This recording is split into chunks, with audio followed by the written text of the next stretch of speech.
composing the mind-body, Paccuppanna Dhamma,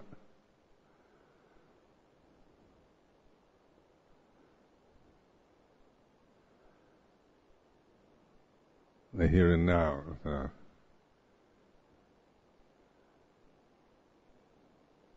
sound of silence, the body itself, in that silence, and the breath.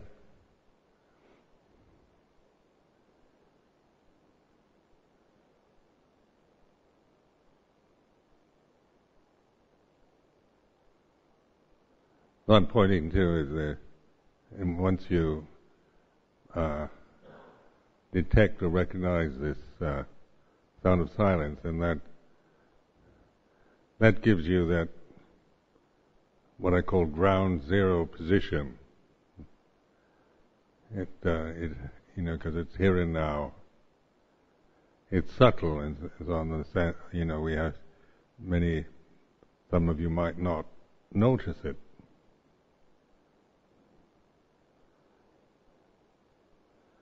But it is expansive, has no limit, this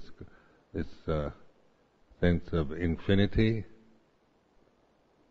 no boundaries, and it contains everything. So just reflecting in this way the relationship of the unconditioned to the conditioned.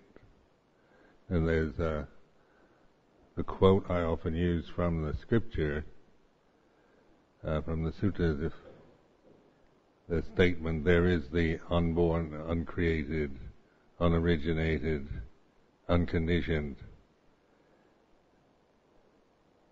So the Buddha makes the statement, there is. And this you can't imagine, you can't, it's spoken through with, referred to through negation rather than through positive affirmation. But the affirmation is, the words themselves are negations, but the statement is an affirmation. There is this. And so therefore there is an escape from the born, the created, the conditioned, the originated. And so that is the born, the created, the originated, the conditioned. These are the five khandhas.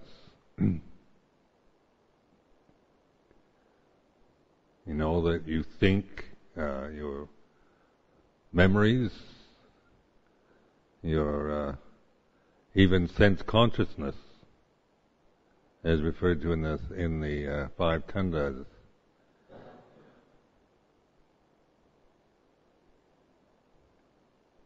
And if there was no unborn, uncreated, unconditioned, unoriginated, then there'd be no escape from the born, the conditioned, the created, the originated. So this is a statement of repetition, but it's also pointing to this reality of here and now.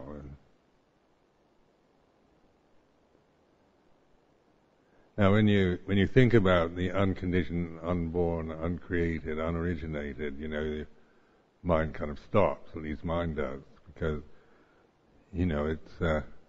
it's not something that you can imagine in a form, because thinking itself, the thought process and the conditioned phenomena, is limited to itself. It can't get beyond itself. So, the only way with language that can refer to the unborn, uncreated, unconditioned, unoriginated is through negating the born, the created, the conditioned, the originated. And that's because of the limitation of language.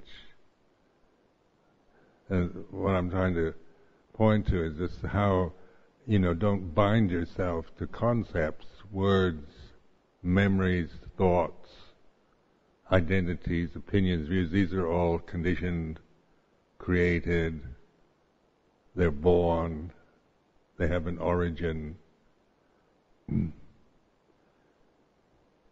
Because if you do, then there's no escape from them. One just caught in that vortex of birth and death. So in the quote from the Dhammapada, "Appamado amatabadang," being mindful, heedful, is the path to the deathless.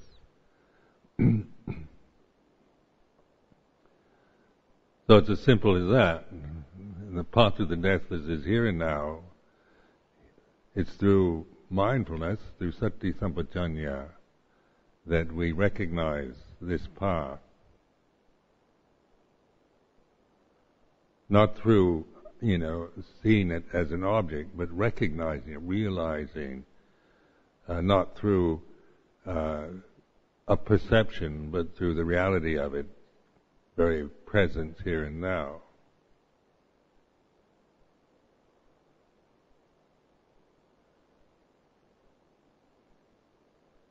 And then the quote from the scripture goes, "But because there is the unborn, uncreated, unconditioned, unoriginated, there is the escape from the born, the created, the conditioned, the originated." That can sound like, it's the formulation in words, but I find that the most kind of perfect statement pointing to liberation that you could possibly create with the thinking mind. Because it's not dealing with the kind of, it's not putting it in context of metaphysical kind of speculations or philosophical ideas, but pointing always to the reality of here and now. And that's the fact that there is the Buddha in the scripture, the traditional Pali scripture, said this very clearly in a very clear formulation in words. Then for us who are practicing,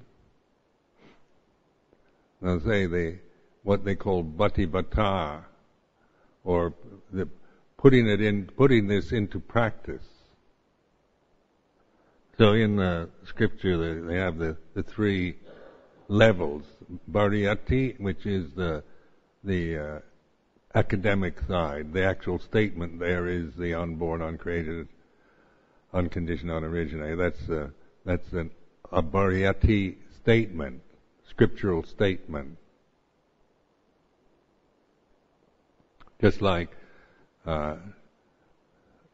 dukkha, there is dukkha in the First Noble Truth. That's what you call Bhariyati Dhamma.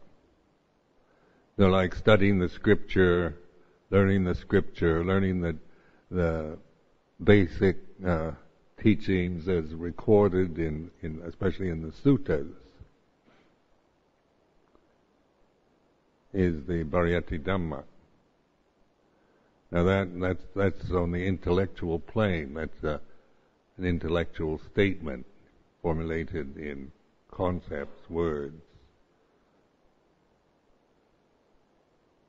Then the next level is bhattivata. One should realize this for yourself, recognize it,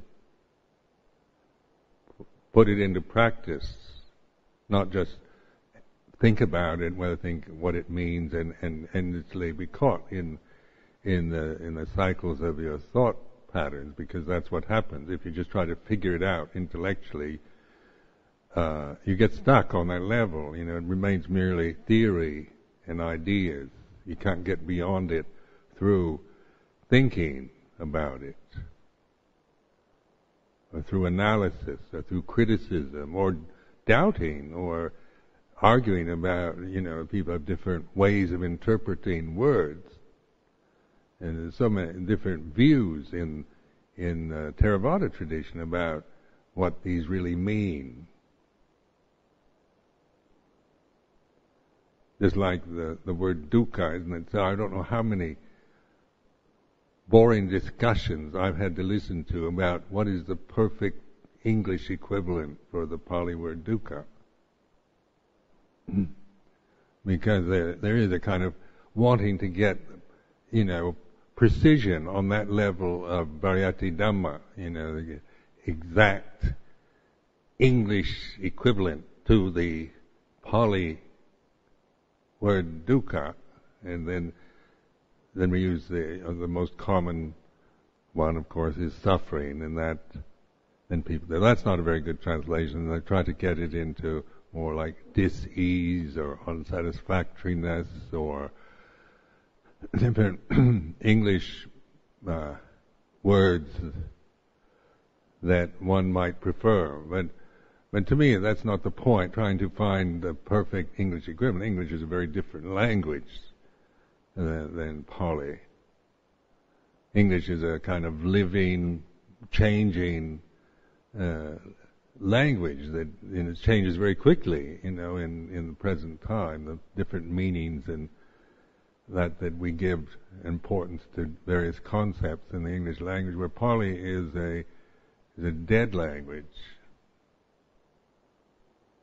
It's not a living language, but it is, so it's kind of frozen in time. But that also is valuable because it's not a matter of reviving Pali. It's some kind of living way of thinking and rationalizing it. But with a dead language like Latin, Pali, Sanskrit, these kind of preserve something because they're not used in market. They're not market languages, classical languages.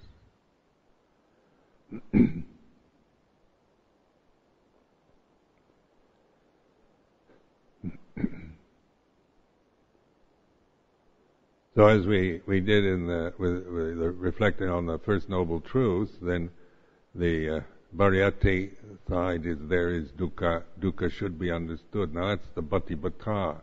That's the prescription, what to do about it, not just spend your time trying to find the perfect equivalent for the Pali word dukkha, or get in long discussions about what that really means and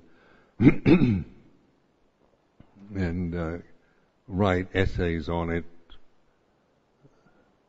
and just go around and around with various people's views and opinions on that level. It just is missing the point. Like trying to having the key to the prison cell, which you say this is the key to get out of this prison cell. And all you do is kind of speculate about the nature of the key.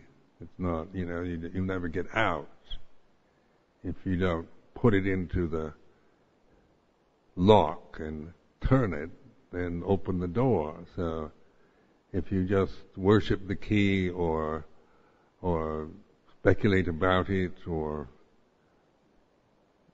describe it endlessly, trying to fully understand the key on the intellectual level, you'll never get out of the prison. So Bhatipata then is putting it into practice, putting the key into the keyhole, finding out which way to turn it, which way does it go, right or left or whatever. That's Bhatipata. And in Thai, just ordinary Thai parlance, they call Bhatibat is just a common word used in Thailand, in the Thai language. Is one who practices meditation. Luang Por Chah said we're Bhatibat, monks who practice. And there's also the Pratbhariyat, those who just study the scriptures. So in the monastic universities in Bangkok and that, they have so much emphasis on Variati Dhamma.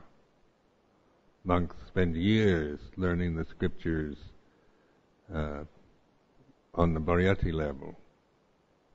Maybe they never practice it, put it into practice, never get into patipata. Now Ajahn Chah's approach was going right, more or less, direct patipata. He didn't muck around with a lot of Bhariyati concepts. So his main emphasis and reflection was always on these Four Noble Truths, putting it into practice. So that when, his Dhamma talks were always references to these Four Noble Truths, putting them into practice, putting them to the test, putting the key into the keyhole, and learning which way to turn it, and opening the door, and then the result. Then the third level is pativaiti, or the result of that patipata. So that's the kind of pattern in Pali Buddhism of the sequence, the statement, the prescription, and the result. Now this is reflective, isn't it? The intellectual side is recognized and valued. And this the statement there is dukkha as a noble truth, is a Bhariyati Dhamma. Then the Patipata Dhamma is the practice. So that's awareness, cultivating this mindfulness, reflecting on dukkha or suffering should be understood is the prescription for the First Noble Truth. So it tells us what we should do about it. There is dukkha, then you should understand it. But to understand suffering, if you just think about suffering, you never really understand it. It remains abstract and idealistic, and on that level people can have various preferences, definitions, translations of dukkha, and some might agree some are better than others, but that's not the point. The point is pointing to this dukkha, not trying to it didn't be defined that accurately in English. It's just the suggestion itself.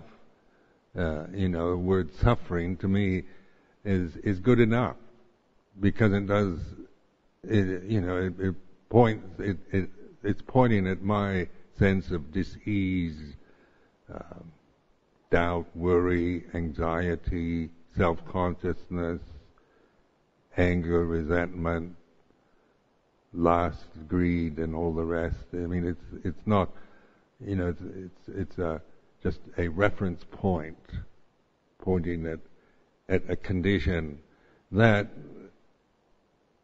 if I wasn't practicing, wasn't interested in understanding the Dhamma, then my relationship to dukkha was always of resistance, denial, trying to get away from it, blaming it on others.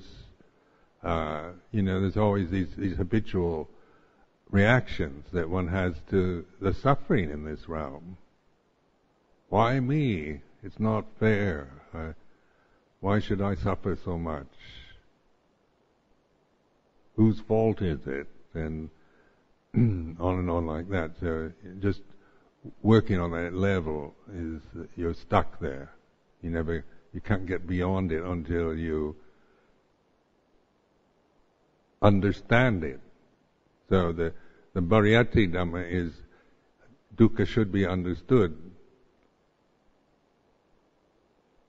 Understanding it doesn't mean just having the proper definition in the English language or in another language, but it's through awareness, through opening, through recognizing, through allowing, accepting the experience of dukkha here and now. It's not dukkha tomorrow, or dukkha of the past. It's that which is happening right now. And I've never had any problem with that because I could see the whole conditioning of my intellect was very much one of trying to get away, trying to find happiness,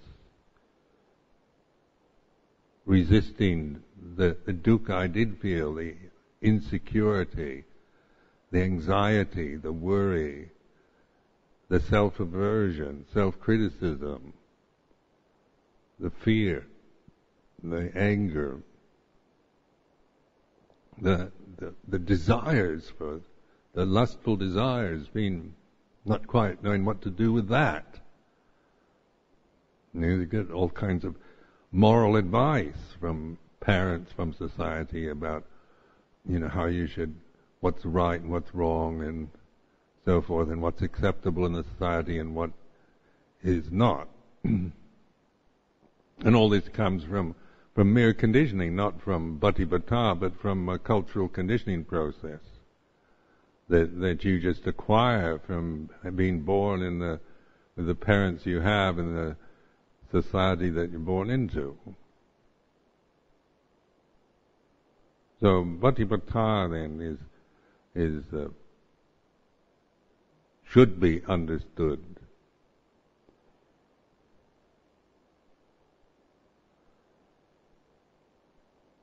So this paradigm of Four Noble Truths, then say the first noble truth and the fourth noble truth is the path of liberation. And then in referring back to the Dhammapada verse, appamado amattapadang, mindfulness is the path to the deathless. Amatta, this Pali word means a deathless. Amatta padang, padang means, translated as path or way. So amatta padang, the deathless way. And then the second line of that Dhammapada verse, pamado machuno padang, heedlessness, not being aware, not waking up, not being present, is the way to death. The machuno is, padang means the way of death. So it's like when we're heedless, when we're caught in the delusions, this ignorance, then it's like we're always bound to death.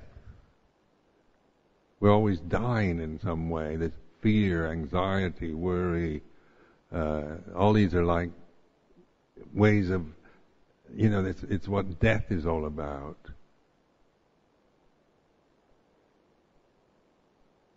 When we're attached to birth and to conditioned phenomena, then the anxiety around death, all the worries, and even when life is at its peak of good health, youth, and success in the world, if one doesn't understand or investigate reality, then there's always this, what'll I do when all this changes, when I get old, when my loved ones die, if I lose my money, if I am fired from my job, and when I get old, who will feed me when I'm 64?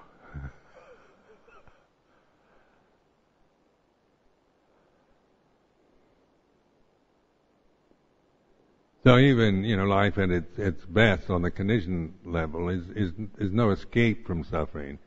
It tends to increase it. There's something about being successful that makes you even more worried about losing it.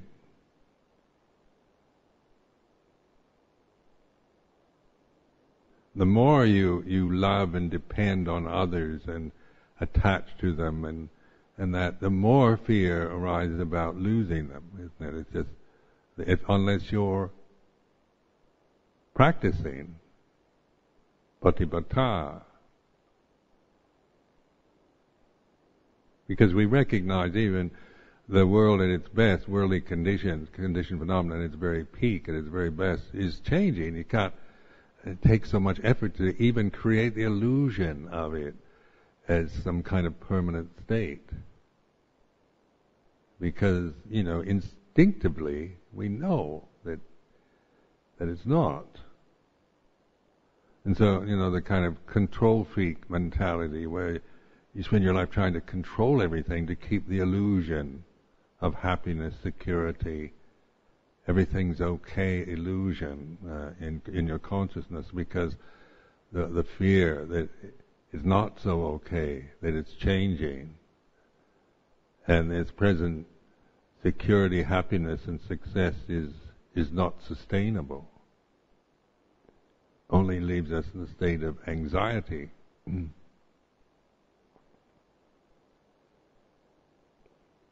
So, the patipada, and then through that practice we have the insight. We might not find the perfect English equivalent to the Pali word dukkha, but the insight is there is dukkha. Dukkha has been understood. Means that we've accepted this. We recognize it. We know it. It is what it is what it is. We're no longer rationalizing it, avoiding it, denying it, blaming it on somebody else. We actually see it in ourselves. This sense of this feeling, this anxiety, this self-consciousness, restlessness.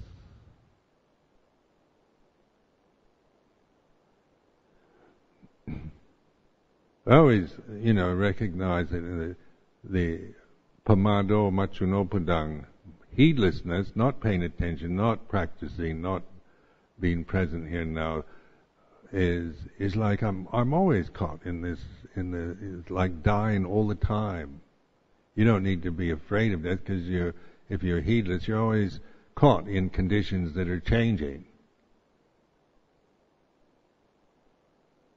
Physical body or emotional habits, sensory experiences. There's no way you can keep them at their peak, at their best. This relentless, incessant, inexorable changing anicca of conditioned phenomena is the reality of that. Insight into that reality.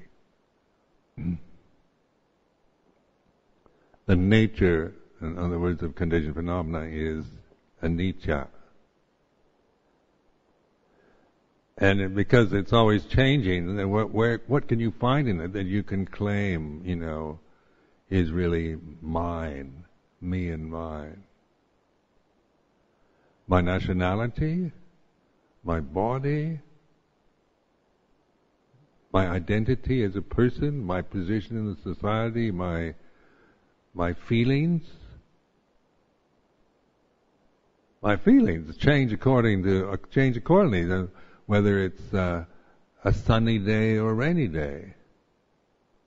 Just noticing yesterday morning, looked out at a pure blue sky, not a cloud in the sky, sun brightly shining into my kuti. And there on a shrine of in my kuti is a little Buddha rupa that glitters when the sunbeams hit it. It's made out of this kind of reddish stone called golden sands, and when polished, then when the sunbeams hit it, it glitters. There's this kind of beautiful glittery effect. And so the blue sky, the morning light shining into the kuti, the sunbeams hitting this Buddha Rupa, and the glittery effect it has. Certain feelings arise from that. At least I noticed that I felt, happy, There's pleasant Vedana, Sukha Vedana.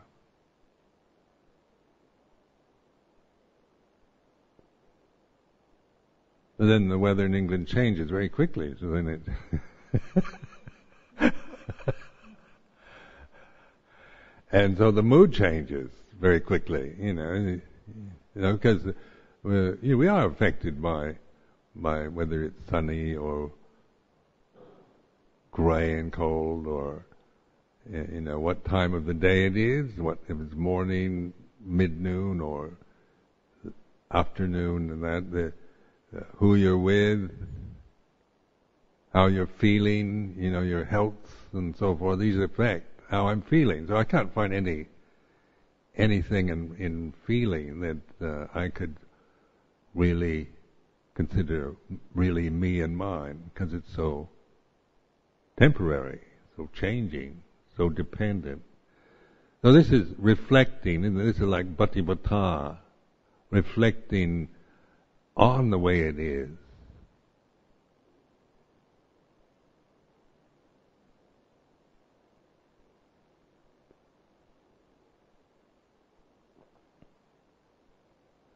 Now if I held on to all I want in my life are beautiful sunny mornings with clear blue skies, glittery Buddha rupas, and the feeling that comes from that, if that's my the ideal I have for what I want life to be as a continuum, I'm going to be incredibly disappointed, aren't I?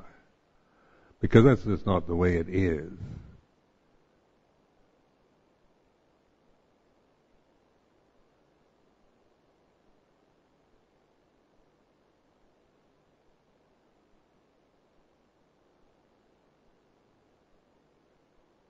So the awareness then it transcends that feeling. It's aware of the feeling.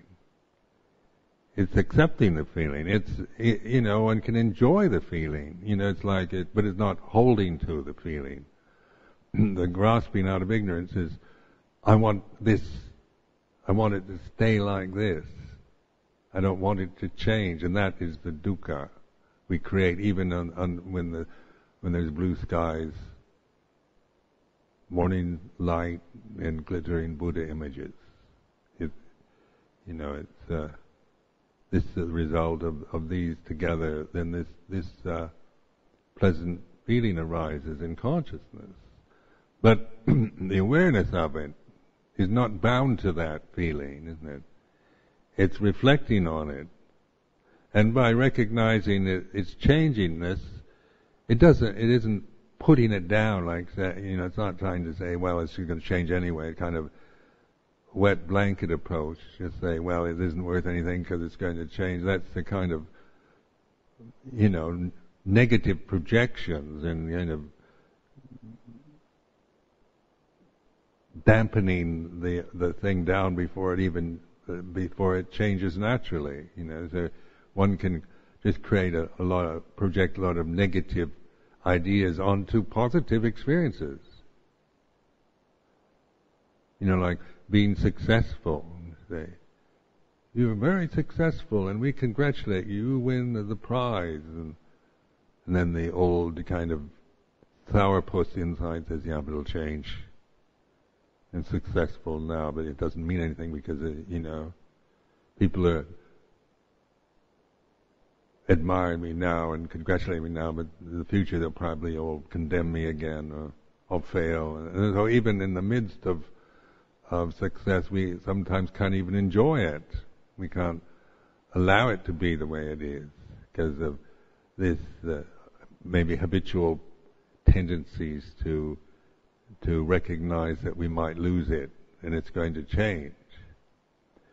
But the awareness then transcends that. One can enjoy beauty. Beauty without grasping then is joyful. It's not, it's what it is. Conditions for joy arise. Beautiful experiences are part of conscious experience within these sensitive forms. So a relationship to it isn't one of grasping or identity, but of awareness, receiving, recognizing. All conditions are impermanent. So when that really sinks in, then we no longer demand that they be permanent or even try. We give up trying to bend the conditioned realm to our desires. But we then can be really with the flow of life in its various changing aspects. So even the miserable side of life, the pain, sickness, failure, disgrace, so forth, these are all bearable conditions with awareness.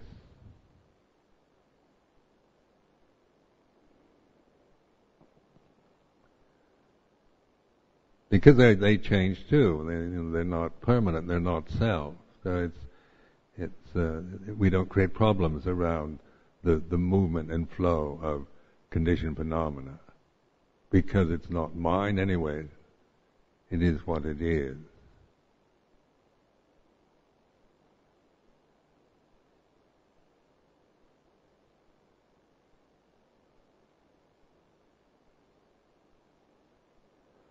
Then bhattiveti, the result of that, bhattivata, the insight, suffering has been understood.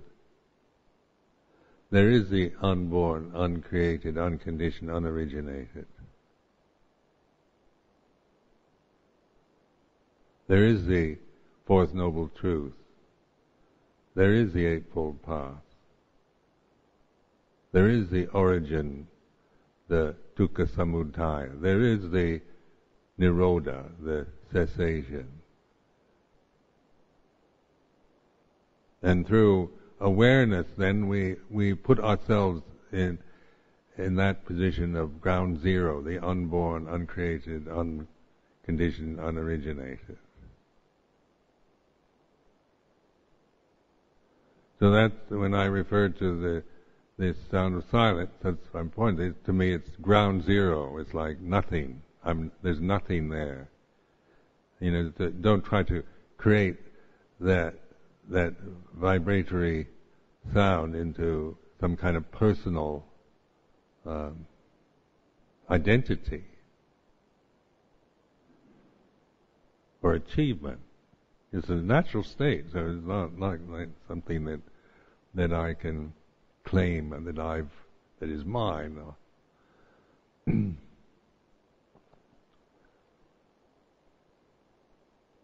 that recognition, and because it is expansive, and then you might want to argue about, is that really unconditioned, unborn, and then we get into a philosophical discussion about the nature of the sound of silence, and then we're caught back into that realm of speculation, trying to figure out what it is with concepts, with ideas, with scriptural positionings, with interpretation, with views and opinions.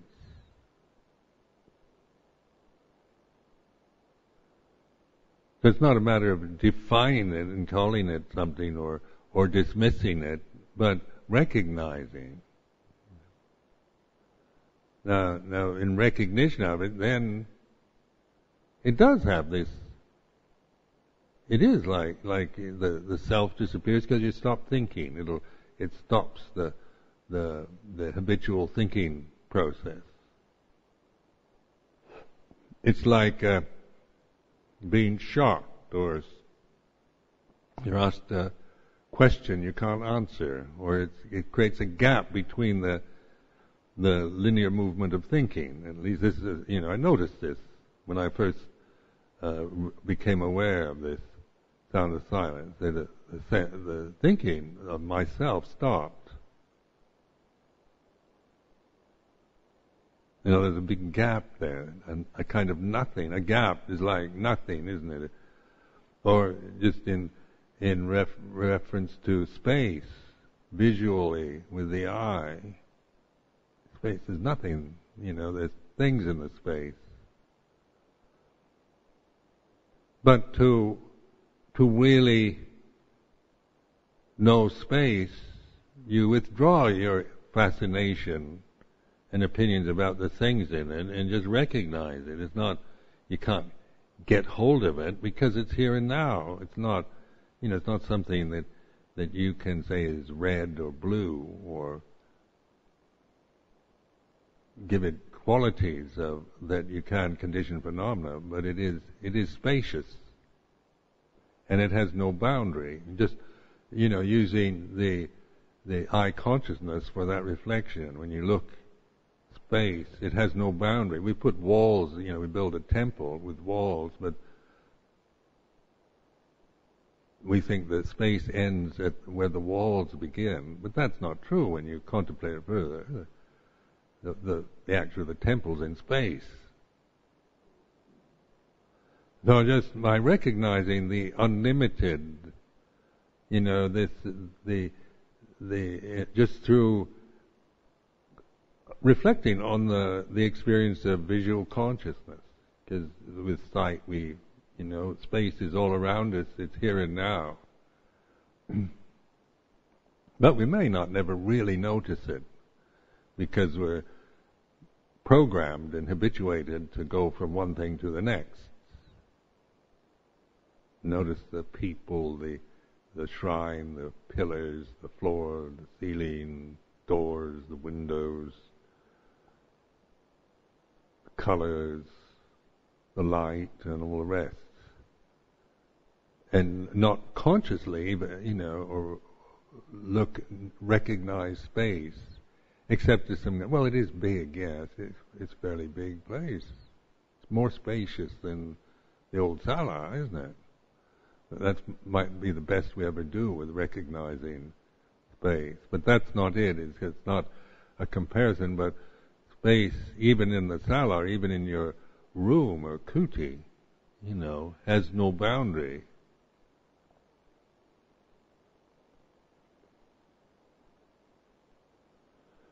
So even in the word of the Buddha that we're using on the Friday afternoon, they talk about the four elements: earth, fire, water, and air, but they leave out space and consciousness. And these are very important too. The six elements, in other words, the earth, fire, water, and air elements are the conditions. Conditions. The five khandhas, and these are boundaries of conditioned phenomena. So that the body and the things that come into consciousness are limitations and can be kind of analyzed with these four elements. Solid element, the earth element, the liquid element, the heat element, the air element, or the motion. And in space, consciousness, we're getting those elements as referenced in the scripture are unlimited. And space, consciousness.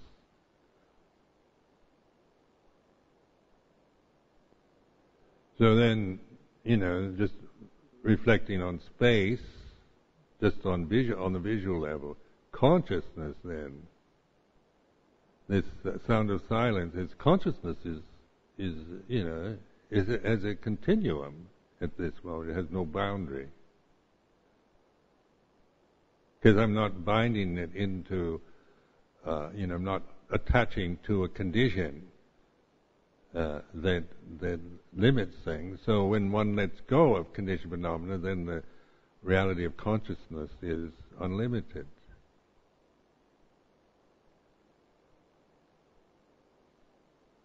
So this sound of silence has this sense of boundlessness.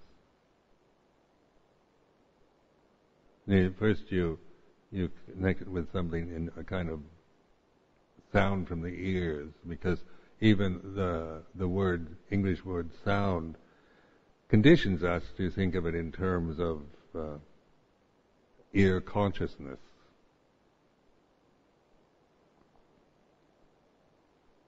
But when you let that one go, then it's more like it's a kind of resonating vibration, universal vibration, or whatever. It's everywhere. You can plug your ears up, and still it's present.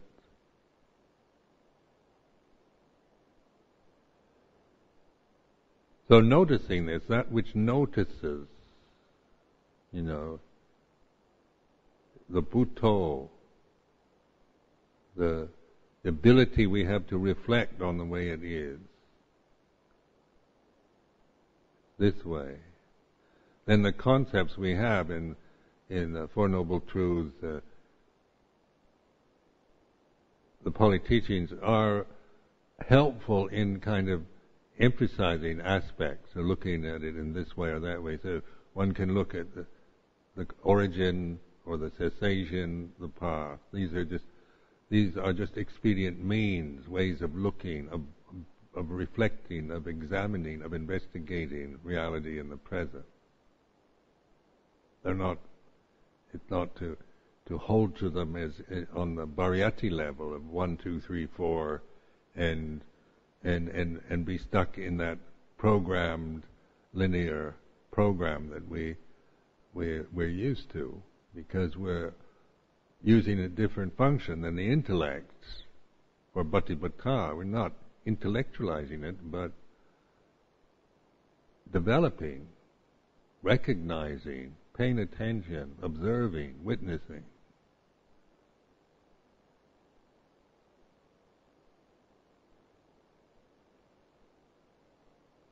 Then there is the unborn, uncreated, unconditioned, unoriginated. So it could only be this. That which sustains itself, that I don't create. Not saying that as an object it is anything, but when a recognition of this, when there's this much, when the grasping of things is no longer my reality, and I'm not interpreting experience through the self-view, there is this, the consciousness,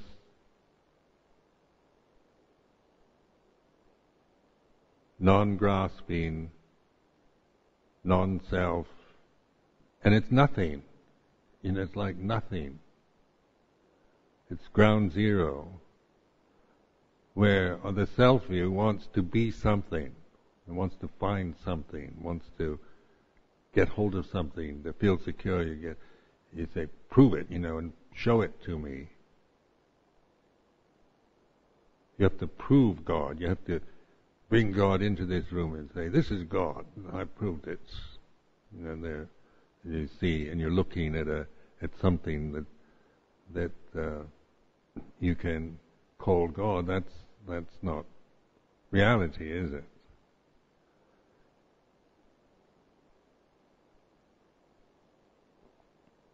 That's using a different language.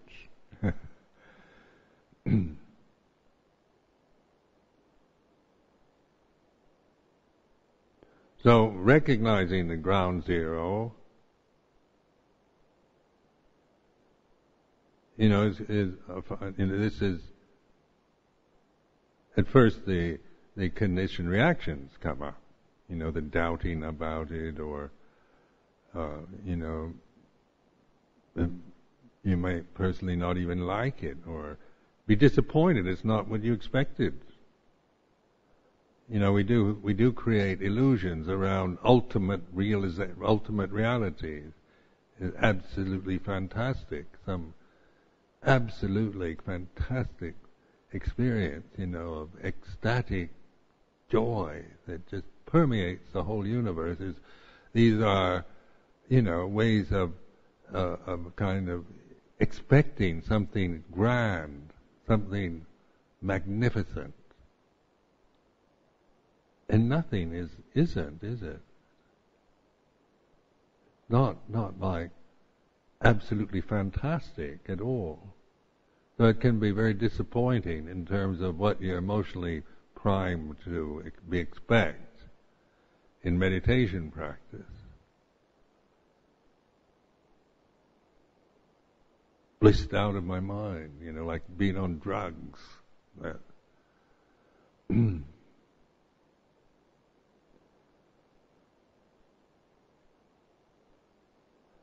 So, there's a lot of, disappointment in practice, because the way how we interpret the scripture can be, move toward exaggeration, hyperbole, expecting something, and then not being able to recognize the reality of this moment as is, because it doesn't seem like it's worth anything. So what? Emotionally, it's boring, isn't it? It doesn't titillate you emotionally. It doesn't wind you up into a state of absolute ecstasy and permeating with radiant joy as an ongoing reality. So meditation is sometimes incredibly disappointing. Because emotionally we're expecting what we're expecting we aren't getting. What we want we can't create, we can't hold to. We have moments of bliss and all that, but to sustain them, to keep them going through this ignorance is an impossible. It's impossible to do that. So this letting things die, the sense of death, and letting go of conditioned phenomena, it's like letting everything die in you, your ego, your hopes and desires. Everything not killing them. It's not a violent act, not murdering or destroying, but it's letting things follow their natural course of arising, ceasing, and then a relationship to that rising and ceasing, to the death-bound world, is through awareness of it. That puts us at ground zero again, awareness that embraces the process of birth and death, arising and ceasing.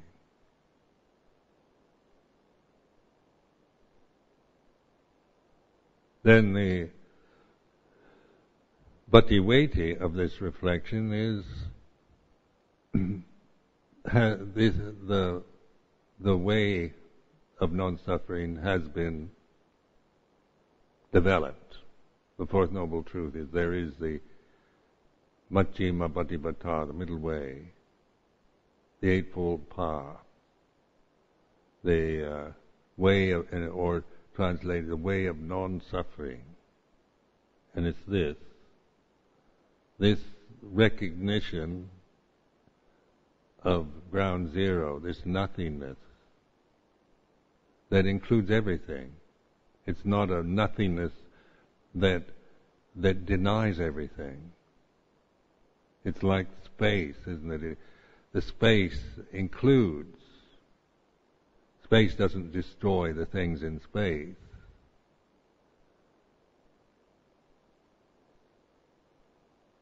But it includes everything in space, whether the snake or the mosquito, the angel, the devil. All these arise and cease. And space doesn't prefer, it's not evaluating what it wants in its space. It accepts whatever comes and goes in it. Same with this nothingness. ground zero. This is awareness, this emptiness receives. It's the ground of being where birth and death can happen. But one is no longer deluded by the arising and cessation of conditioned phenomena. So there is an escape. The escape is not running away from conditioned phenomena, but understanding it, letting go of it, allowing it to cease, and no longer identifying, making it, creating a problem about it, or exaggerating, or denying it what it is, but recognizing, realizing, letting go, and cultivating this way of awareness. So the result then is liberation. Liberation is just this much.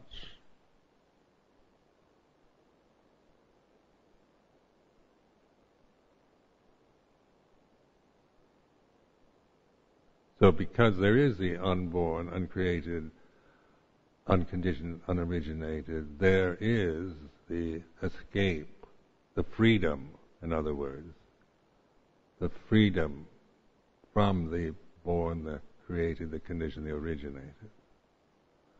Now this is,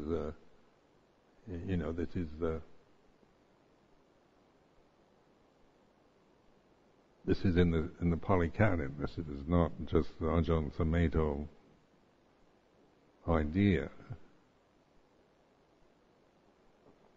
And to me, when I read that years ago, it just inspired me so much, even though its formulation sounds a bit dreary, and I try to quote it, and what does that mean? It sounds, but I wasn't looking at it in terms of some kind of inspired philosophical ideal, but just that statement, there is escape, there is freedom from this limitation of death, this binding, limiting to these conditions, to the conditioned phenomena that I would tend to be bound into, tied to, imprisoned into, and there seemed no way out. One was just stuck in this way, in this pattern, in these fears, in this sense of self, like just paralyzed into it,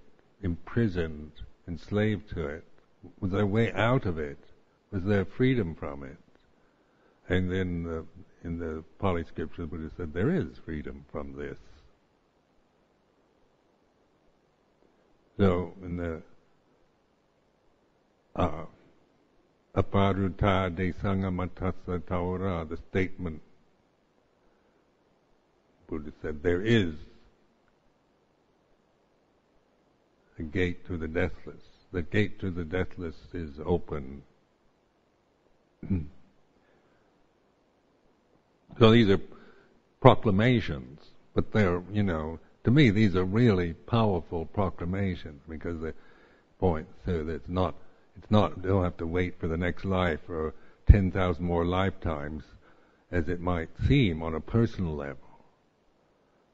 I evaluate myself on the personal level. I'm stuck there, and the personality is a kind of force of habit. So it tends to just reiterate itself endlessly. It just kind of creates itself endlessly in the same old dreary pattern. So it seems hopeless in a personal way. But getting beyond that is through the awareness, beyond the personality, the limitation of sakyatitti, silabhata paramasa, vicikicca, into seeing, knowing through bhatibhata, the result of that bhatibhata, bhakti-veti, is the liberation itself. Liberation is this.